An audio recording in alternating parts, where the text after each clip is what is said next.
Happy Sunday, everybody. Hope you're all doing well. As we get near the end of the set, I usually do my budget lists, kind of how things have been affected by the most current one, which was Through the Omenpaths.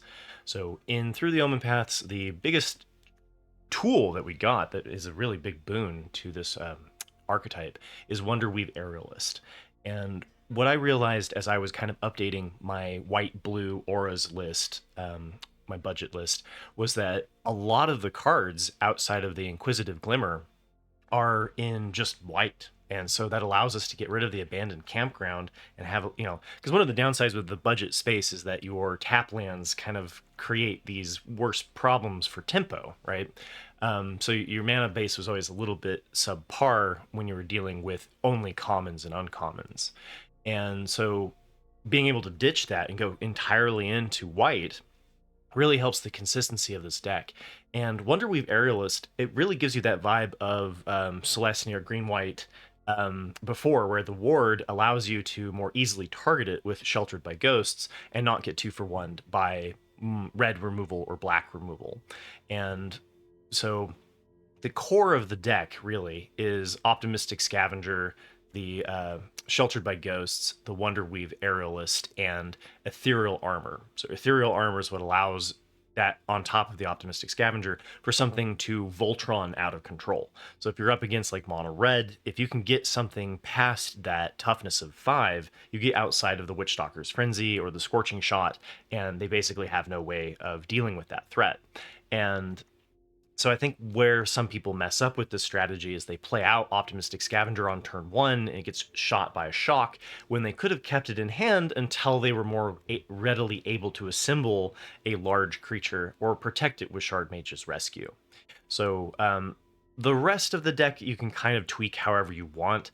One of the things to keep in mind is that you do want to hit in 30 enchantments. The reason why you want to have 30 enchantments is so that you can hit 5 enchantments by turn 5, so like 80% of the time. So it gives you a critical mass that's going to make your Ethereal Armor really shine and your Optimistic Scavenger really shine. So there's like a critical number of enchantments that you kind of have to hit. That the benefits of going into white blue, you're still going to see more of the rare decks, the decks that are not budget decks, going into white blue because of the boons of card draw that you get. Fey Flight instead of Feather of Flight to give you kind of additional Shard Mage's Rescues. Enduring Curiosity is the card draw pull into that side of things.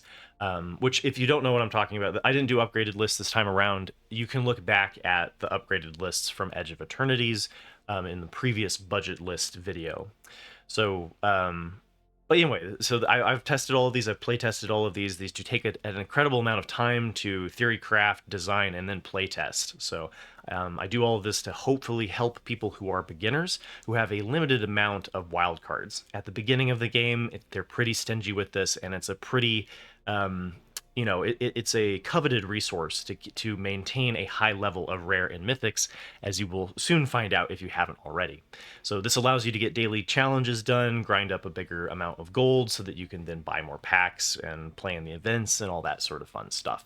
So what I decided to do was go more towards just strictly removal. So one of the weaknesses to this deck is that all of your targets like Wonderweave Aerialist, Fear of Surveillance, and Optimistic Scavenger, again, hitting that number 12, which helps us it helps us 80% of the time hit 2 by turn 5, gives us some body that we can hit even if they have removal to get kind of our Voltron assembled, right?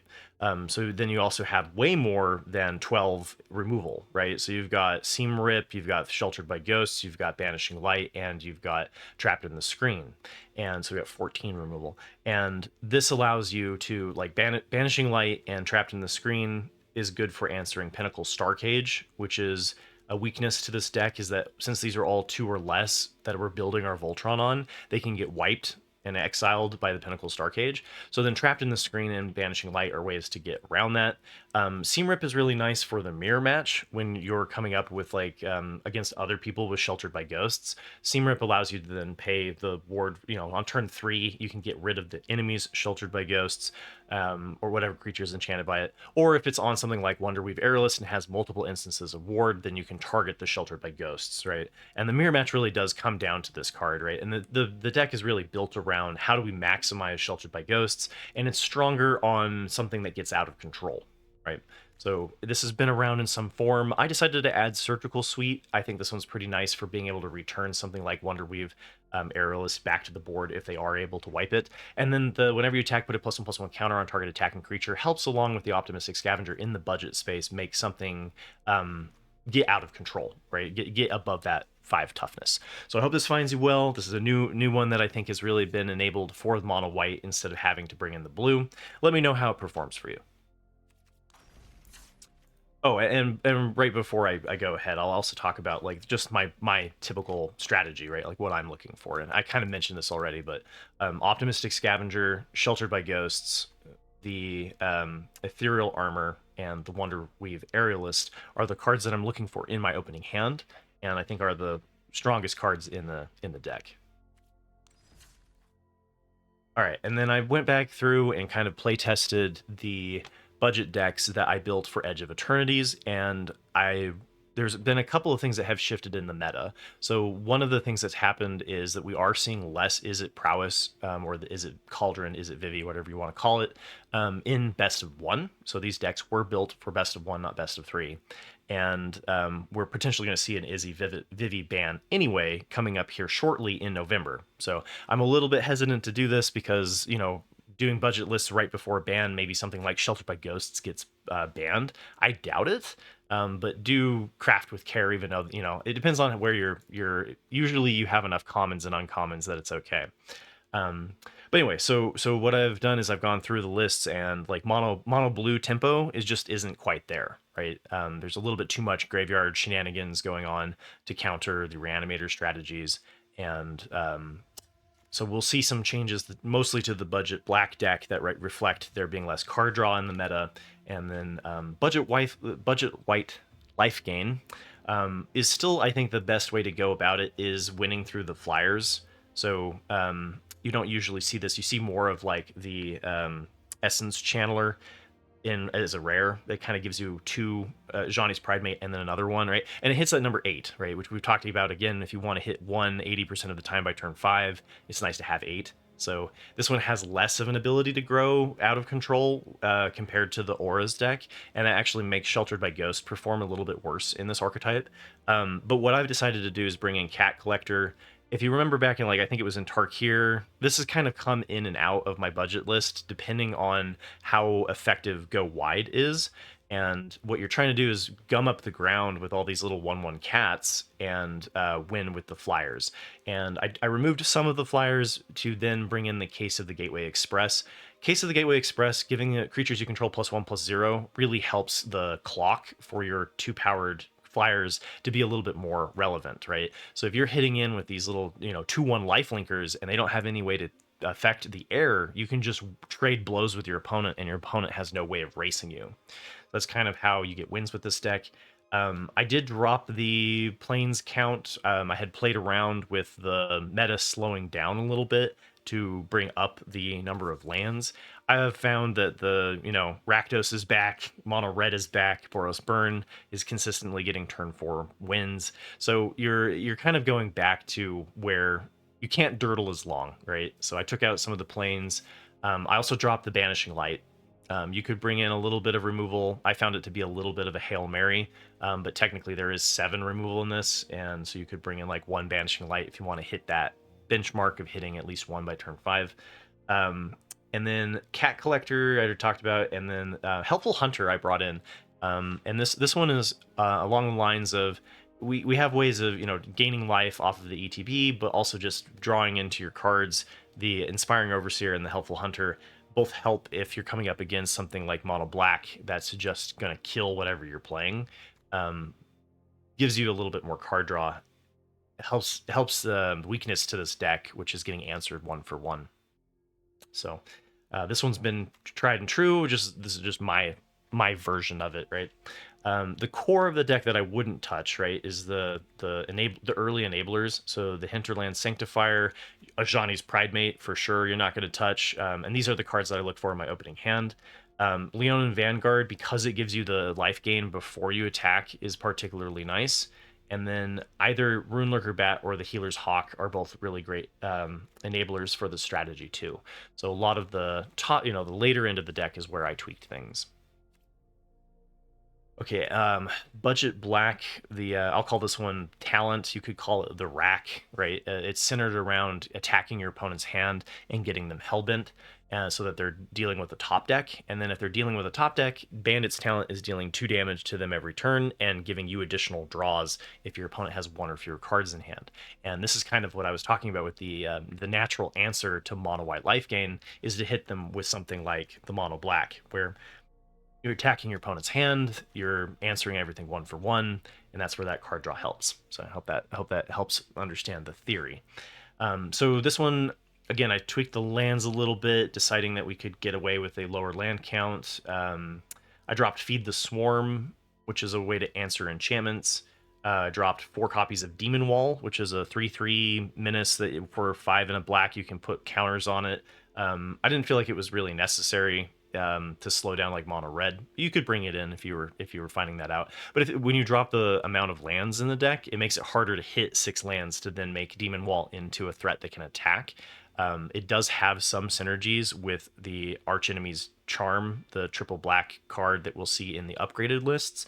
But it's kind of fallen out of popularity, so I didn't include it. And same with the Timeline Color. So the problem I had with the Timeline Color, which is the warp guy that you can play from your graveyard for 2 life over and over, was that this deck can run out of life, right? So like you are answering things 1 for 1, but if you're playing against like mono red and they're hitting you with some haste creatures, your life pool can get down kind of dangerously low.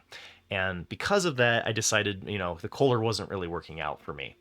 So instead, what I did is I switched things back to attacking their hand. And again, this has to deal with where the meta is positioned. If you are coming up against a lot of decks that are just card draw, card draw, card draw, then attacking their hand is a really bad strategy.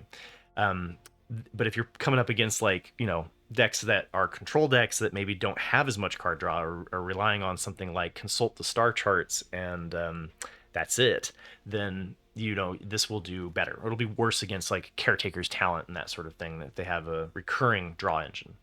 But anyway, so I think it's well enough positioned that you can bring back in the hand hate, Ruthless Negotiation attacks their hand, same with the Intimidation Tactics. We've got Strategic Betrayal, which is really relevant right now. Exiling your opponent's graveyard prevents the making them discard and such off of cards like Burglar Rat, not shoot you in the foot, because we do see a fair amount of Reanimator strategies in the meta right now. And so Strategic Betrayal helps answer graveyard-dependent strategies. I brought back in the Demolition Fields, so if you're coming up against some man lands, that can be a way to get around answering all of the creature-based threats, and then your opponent is just able to hit you over and over with a man land. Demolition Field answers that, along with Fountain Port, which can kind of give you the weakness to this deck, which is the card draw.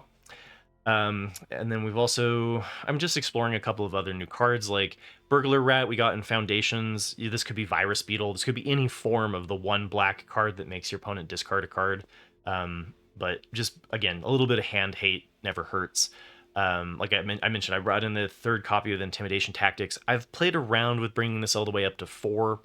There are some strategies in the meta that are not creature-based, and that's where you would rather have something like Duress.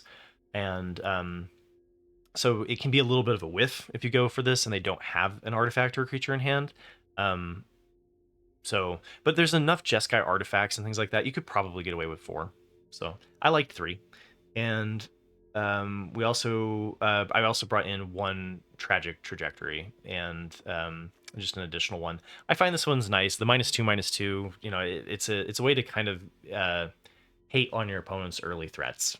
Right, because we're missing cut down pretty sorely here, but the fact that you're attacking your opponent, you're causing them with edicts to like sacrifice creatures. A lot of the time, Tragic Trajectory can hit something for -10/-10 on turn 3 and later.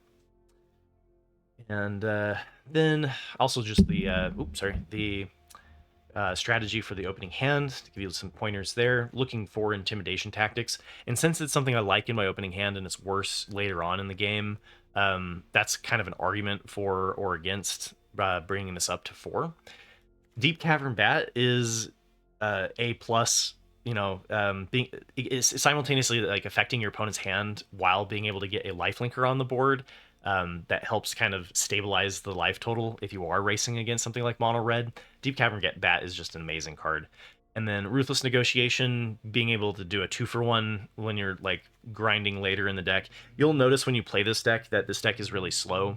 One of the problems with going off the win condition of the Bandit's talent is that it's, going to take 10 turns to kind of close out the game, especially if they have answers for your creatures. So it can kind of be a little bit of a slog, and the game can go on a little bit of it'll definitely go on a lot of the times where the Ruthless Negotiation, you'll get to play it twice. And then because of like I mentioned, right now, just how important this is in the meta right now for the graveyard-centric strategies, I look for Strategic Betrayal in my opening hand. Basically, like, you don't want Bandit's talent in your opening hand. You want this one later in the game as a win condition. And then just answer your opponent's stuff 1-for-1.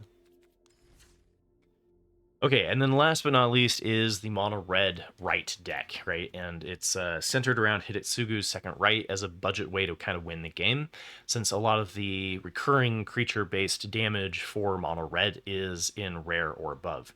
So again, when I say budget, I don't necessarily mean money. I mean budget in the sense of wild cards on MTG Arena. But this one, so what I did is I dropped the mountains again. So Hidetsugu's second Rite, if you're going to cast this on turn 4, needs a little bit higher on the lands.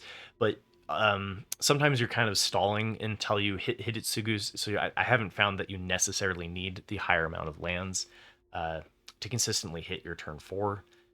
Because like you can cast this on turn 5, turn 6, that sort of thing, right? And then this deck can fizzle out if you draw too many lands. I also really liked the addition of Fanatical Firebrand, and because it allows you to sacrifice it to deal 1 damage, you can get over your opponent's defenses, and it helps you toggle what life total they're at, right? So because you're trying to figure out it's really fun to practice combat math with this strategy, because you're trying to get them to 10 life so that you can then win with Hidetsugu's second Rite, or you're trying to win outright. And sometimes you have to make that decision of like, well, okay, I'm going to extend past 10 damage. Do I have enough to actually close out the game? So this I found has been really helpful with getting that strategy to work. And the upside to that too is if you do invest wild cards into Mono Red, Fanatical Firebrand works really well with Screaming Nemesis to block Lifegain strategies, which could be relevant after the ban we'll see later this month. And then let's see. I brought in 3 copies of Scorching Shot. Now this is the only card really in the deck that doesn't affect your opponent's life total just outright. That, I guess, and the Lava Runner. Lava Runner doesn't have a way to deal direct damage, but everything else like hits it directly. I found what Scorching Shot was really nice for removing a blocker so that you could get some of your stuff through. So it does translate sort of to damage, and you can get rid of problematic blockers, especially lifelink. Anything with lifelink, you need something like Scorching Shot. If you're coming up against like the Voltron, right? Like the mono white auras, some version of that. So added that in to help out, but I didn't want to lean fully into it, right? Again, the opening hand, I'm looking for early disruption, so like burst lightnings, shock, that sort of thing. Fanatical Firebrand is really great on turn 1. Lightning Strike is pretty strong too, giving you that ability of like, do we want to race their total down to 10 or do we want to stall a little bit? And then I found the Gitu Lava Runner to work pretty well in your opening hand. It doesn't work quite as well later in the game when they're more likely to have blockers for it. So dealing some direct damage to your opponent's face, finishing them off with an unexpected Hidetsugu's second Rite is a fun budget way to win the game. So again, all of these I've play tested. They're not tier 1 decks, but they are all hovering around a 50% win rate. With my MMR, I feel like that will do well for beginners. Certainly better than the starter decks, right? Mono green is a little bit hard because a lot of times mono green goes towards a combo strategy. If you're going to call ramp combo, So a lot of the payoffs for being in mono green, like the biggest uncommon pull into mono, or the biggest common pull in either way, the biggest budget pull into mono green is Llanowar Elves. But then you need some sort of win condition to take advantage of the ramp, and almost all of those are in rare or above. Now we could bring in something like the Gruul, right? If you go like look up Mythic Mike has a really great budget list that is a red green aggro deck that's kind of based off of Fling. You could definitely go that way if you need to get your green dailies done. But I didn't want to just copy his list. And then blue again, like I tried to get blue to work in a couple of different ways, and it's in a similar position where they don't want to make blue too strong in the budget space because they'd want to avoid that play style of just countering everything your opponent plays. So we have seen in the past Tolarian Terror and Eddie Merc Crab be decent win conditions for mono blue, and it's just not quite the right time for it. It may come back. That deck does better the more that the meta is being dominated by something that's weak to the counter spells. So if you're coming up against a lot of Reanimator and a lot of combo, you can definitely get mono blue tempo to work. But if you're coming up against like a bunch of mono red, you're going to struggle, right? And right now we're seeing kind of the return of mono red and Boros Burn to the meta. So it didn't feel like the mono blue was well enough positioned. So again, thank you for listening to my ramblings all of these years. I probably will continue to do the budget lists at the end of each set. I do enjoy doing them. I think it's really rewarding whenever I have a beginner tell me that it really helped them out. So if this deck really helped you out, let me know in the comments below. It always raises my spirits. But I will be stepping back a little bit on content creation in general, taking a little bit of a break because maybe you've heard other content creators talking about this too. It's just simultaneously a lot of things happened at the same time. So like viewership for Through the Omenpaths or Spider-Man was just down. It wasn't a very popular set. But simultaneously, YouTube kind of changed some things on their side of things as well, which affects viewers. So you have like this like double factor happening. So definitely support your Magic the Gathering content creators where you can, especially those who do this full time. I do not, but I do appreciate those who have helped me, have helped support me by becoming a YouTube member. So thank you. And I will continue to do my best of 1, best of 3 meta review. That one seems to be popular enough on the algorithm that it's been doing well.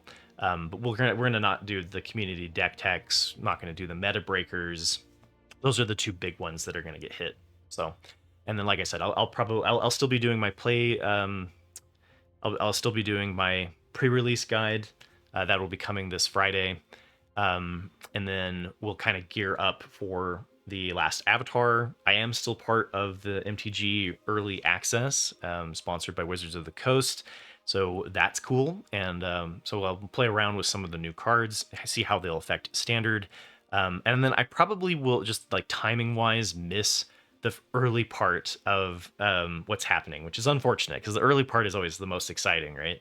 But I'll be back eventually sometime in December to tell you guys about where the meta has settled as far as things go in standard. So I'm also playing around with the idea of maybe mixing up the format, maybe ditching best of 3, just focusing on best of 1, that sort of thing. Because again, like MTG Rebellion does a really great meta review of best of 3, and they just kind of knock it out the park. So, and then like MTG Joe, I'm giving a lot of so a lot of people asked like who should you go look for, right, when I take my break, right? So I'm trying to give you some names, right? MTG Joe is really good at giving you a meta review of basically everything from timeless, historic, standard, all of those lists. Yeah, MTG Rebellion is like my go-to for best of 3 review. Mythic Mike has some really great budget lists and is just an all-around great guy. Obviously, the big streamers like CGB, I'm blanking on her name. Help me out, Ash Lizzle, right? Like, there's a lot of really great Magic content creators out there, and I've been honored to be among those great names, right? So, and yeah. So anyway, I'll see you all tomorrow. We'll be doing a brief best of 1 meta review to kind of talk about the meta's looking pretty stabilized as far as like what's happening there. And then yeah, we'll see. I think it was November 10th is the up and coming Vivi ban.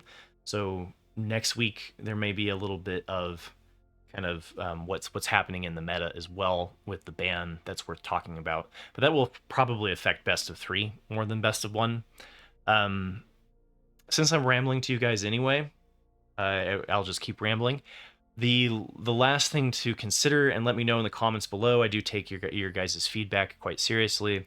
How would you feel about me focusing best of three less so on the MTGO like standard challenge, which I think is a little bit more relevant to paper and the Pro Tour, um, and focusing more on the arena side of things?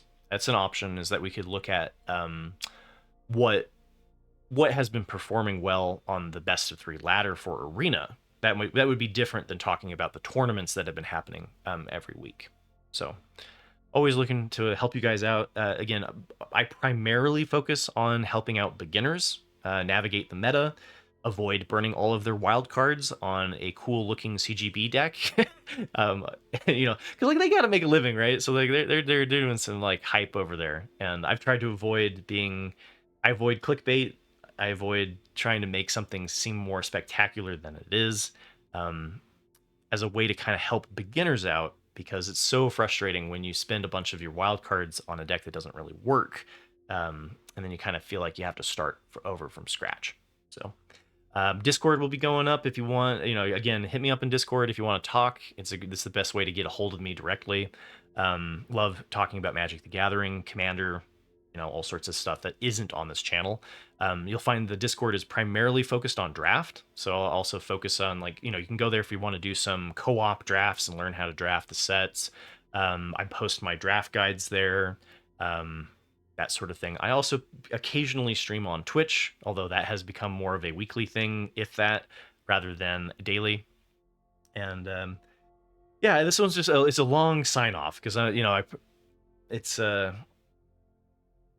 I've been doing this for 5 years, and it just feels weird to me to be saying goodbye. And I've been saying goodbye probably too long, right? I've been saying it for weeks. So anyway, I hope these budget decks find you well. Thank you for listening to my ramblings. Take care, everybody. Good luck climbing the ladder, crushing it in your RCQs, and all of that fun stuff. So see you all tomorrow for the best of one meta review.